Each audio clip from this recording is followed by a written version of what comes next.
Assalamualaikum warahmatullahi wabarakatuh. Perkenalkan, nama saya Giska Oktarmadani dengan NIM A1C02410016 dari Prodi S1 Akuntansi. Di video kali ini saya akan menjelaskan tentang materi kalimat efektif dalam bahasa Indonesia.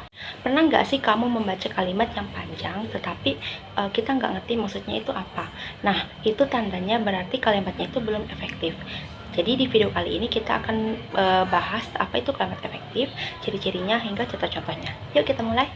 Jadi yang pertama, apa sih itu kalimat efektif?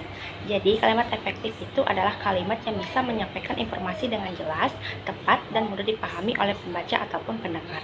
Jadi kalau kalimatnya itu bikin orang bingung, itu berarti kalimatnya itu belum efektif. Ingat, fungsi utama dari kalimat efektif adalah pesan yang disampaikan serta maknanya itu tidak berubah. Lalu yang kedua, apa saja ciri-ciri dari kalimat efektif? Pertama, itu adalah kesepadanan struktur, yang berarti kalimat yang digunakan itu harus memiliki subjek, predikat, objek, dan keterangan yang jelas. Hindari penggunaan subjek ganda, preposisi sebelum subjek, dan perhatikan dari penggunaan konjungsi. Contohnya, yang pertama, bagi semua peserta diharapkan hadir tepat waktu. Lalu yang kedua, semua peserta diharapkan hadir tepat waktu. Contoh kalimat yang pertama itu salah karena dia menggunakan kalimat preposisi sebelum subjek, yaitu semua peserta. Jadi kalimat yang benar adalah kalimat yang kedua, yaitu semua peserta diharapkan hadir tepat waktu. Lalu ciri yang kedua adalah kehematan kata. Artinya, jangan melakukan pemborotan kata, hindari penggunaan kata jamak yang double ataupun sinonim yang berlebihan. Contohnya, yang pertama, ia masuk ke dalam ruang kelas. Yang kedua, ia masuk ke ruang kelas. Kalimat yang pertama itu salah karena kata masuk itu berarti ke dalam. Ini menunjukkan penggunaan dari kata yang boros. Maka kalimat yang benar adalah kalimat yang kedua. Ciri yang ketiga yaitu kesejajaran bentuk. Artinya, jika memiliki beberapa kata kerja dalam satu kalimat, bentuknya itu harus sejajar. Contohnya, membuang, memilah, dan pengolahannya. Yang kedua, membuang, memilah, dan mengolahnya. Contoh yang pertama itu salah karena bentuknya tidak sejajar, yaitu di kata pengolahannya. Seharusnya yang benar itu adalah mengolahnya, yaitu di contoh yang kedua. Lalu ciri yang keempat adalah ketegasan makna.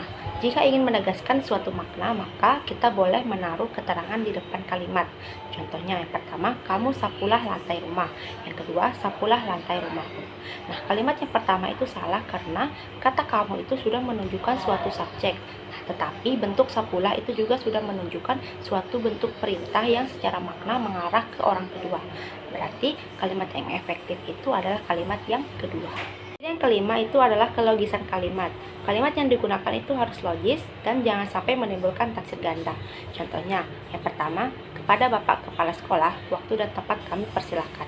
Contoh yang kedua, kepada Bapak Kepala Sekolah dipersilahkan menyampaikan pidatonya. Kalimat yang pertama itu salah karena kalimat ini tuh menempatkan waktu dan tempat sebagai objek yang dipersilahkan. Sementara yang dipersilahkan itu sebenarnya adalah orangnya, bukan waktu ataupun tempatnya. Nah, ini tuh bisa membuat kalimat itu menjadi terasa tidak logis. Nah, berarti kalimat yang efektif itu adalah kalimat yang kedua. Yang keempat itu adalah syarat dan struktur kalimat efektif. Nah, supaya kalimat kita itu jadi efektif, maka pastikan yang pertama sesuai dengan EYD atau ejaan yang disempurnakan. Yang kedua, tidak memboros kata. Yang ketiga, tidak ambigu. Lalu yang keempat, susunannya itu runtut sesuai subjek, predikat, objek, dan keterangan. Karena jika salah struktur sedikit saja, maka itu bisa merubah makna secara total. Yang kelima, prinsip kalimat efektif.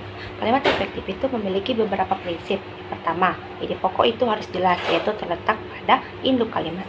Lalu yang kedua, jangan menumpuk terlalu banyak ide dalam satu kalimat, karena itu bisa membuat kalimat itu menjadi tidak bisa dimengerti. Lalu yang ketiga, bentuk bahasanya itu harus sejajar. Yang keempat, boleh melakukan pendekanan untuk memberikan efek tertentu. Nah, ini agar ide utamanya itu makin menonjol. Keenam, masalah yang sering muncul dalam penggunaan kalimat efektif. Yang pertama, itu adalah redundansi atau pengulangan kata. Ini merupakan salah satu masalah umum dalam penggunaan kata-kata yang berlebihan yang menyebabkan kalimat itu menjadi bertele-tele. Contohnya, para warga masyarakat setempat sudah mulai berkumpul. Nah, kalimat ini tuh bisa disederhanakan menjadi warga setempat sudah berkumpul. Masalah yang kedua yaitu ketidakjelasan subjek dan predikat. Dalam penempatan subjek dan predikat itu seringkali membuat kalimat itu menjadi ambigu. Contohnya, setelah penyelidikan, polisi berhasil mengungkap kasus. Nah, kalimat ini tuh tidak efektif karena subjek dan predikatnya itu tidak jelas. Maka kalimat yang lebih baik adalah polisi berhasil mengungkap kasus setelah penyelidikan. Masalah yang ketiga yaitu penggunaan kata serapan yang tidak tepat. Dalam beberapa berita, penggunaan kata serapan asing atau istilah teknis yang tidak familiar bagi sebagian besar pembaca itu seringkali memperumit pemahaman. Nah, ini bisa membuat kalimat itu menjadi tidak efektif. Contohnya, polisi melakukan investigasi terkait perkara yang disinyalir sebagai tindak pidana. Nah, kata disinyalir itu bisa diganti dengan kata yang lebih umum seperti diduga, sehingga kalimat itu bisa lebih mudah untuk dipahami. Masalah yang keempat yaitu ambiguitas makna. Kesalahan dalam penulisan kalimat yang ambigu itu seringkali terjadi di dalam berita. Nah, ini tuh bisa terjadi ketika kata-kata yang digunakan itu memiliki makna ganda ataupun struktur kalimat yang tidak jelas, sehingga kalimat itu bisa disalahartikan. Misalnya, penangkapan dilakukan polisi terhadap pelaku di rumahnya. Nah, ini tuh bisa memberikan ambiguitas apakah polisi ditangkap di rumah pelaku atau pelaku yang ditangkap di rumahnya. Nah, kalimat efektif yang bisa digunakan itu adalah polisi menangkap pelaku di rumahnya. Masalah yang kelima yaitu kalimat panjang yang berbelit-belit. Kalimat yang terlalu panjang tanpa adanya jeda ataupun tanda baca itu bisa membuat pembaca kehilangan fokus. Contohnya, Rudi yang merupakan siswa kelas 10 SMA Harapan Bangsa mengikuti lomba menulis cerpen tingkat kota yang diadakan oleh Dinas Pendidikan dengan harapan dapat menambah pengalaman serta mengembangkan bakatnya dalam bidang kepenulisan. Nah, kalimat ini tuh tidak efektif karena terlalu panjang dan berbelit-belit. Nah, jadi bisa diringkas menjadi kalimat efektif yaitu Rudi, siswa kelas 10 SMA Harapan Bangsa, mengikuti lomba menulis cerpen tingkat kota untuk menambah pengalaman dan mengembangkan bakat menulisnya. Yang ketujuh adalah faktor penyebab ketidakefektifan kalimat. Nah, faktor penyebabnya itu bisa terjadi karena kalimatnya rancu, pleonasme, ambiguitas, preposisi yang berlebihan, ataupun struktur kalimat yang tidak lengkap. Contohnya, murid-murid dilarang tidak boleh merokok. Contoh yang kedua, murid-murid dilarang merokok. Nah, contoh yang pertama itu salah karena kata dilarang itu artinya sama dengan tidak boleh.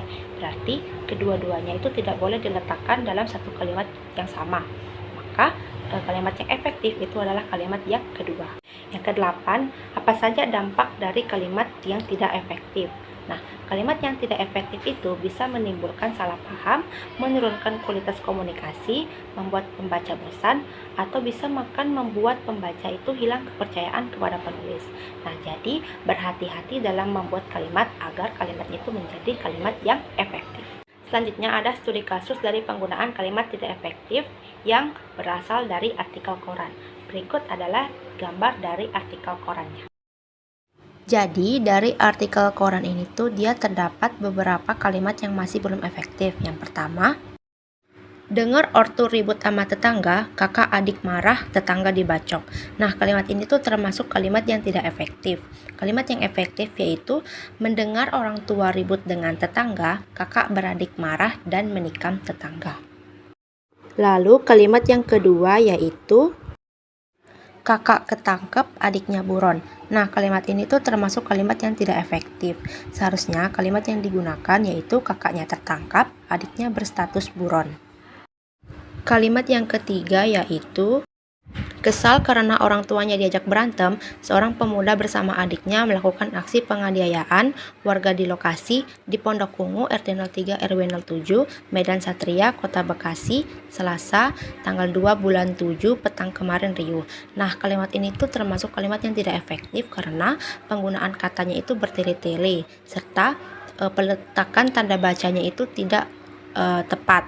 Sehingga kalimat yang efektif itu seharusnya kesal karena orang tuanya diajak bertengkar dengan tetangganya, dua orang pemuda melakukan aksi penganiayaan terhadap warga di Pondok Ungu RT 03 RW 07 Medan Satria, Kota Bekasi, Selasa, tanggal 2 bulan 7 petang kemarin riuh.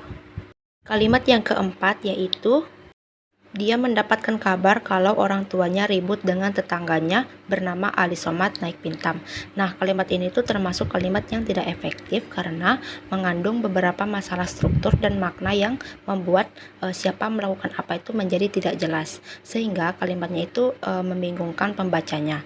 Jadi, kalimat yang benar yang seharusnya digunakan yaitu dia mendapatkan kabar bahwa orang tuanya bertengkar dengan tetangganya yang bernama Ali Somad yang saat itu sedang naik Pintam. Lalu kalimat yang terakhir yaitu tanpa basa-basi langsung mendatangi rumah Ali bersama Musa adiknya. Nah, kalimat ini tuh tidak efektif karena tidak memiliki subjek, sehingga tidak jelas siapa yang melakukan tindakan. Selain itu, struktur kalimatnya menggantung penempatan struktur keterangan dan objeknya tidak tepat, serta frasa bersama Musa adiknya itu menimbulkan ambiguitas mengenai siapa yang dimaksud sebagai adik. Semua ini tuh membuat kalimatnya menjadi tidak jelas, tidak runtut, dan sulit untuk dipahami. Dan kalimat yang seharusnya digunakan yaitu tanpa basa-basi, Somad bersama Musa, adiknya langsung mendatangi rumah Ali. Demikian video penjelasan dari saya. Mohon maaf bila ada kesalahan kata. Wabillahi taufiq wal hidayah. Wassalamualaikum warahmatullahi wabarakatuh.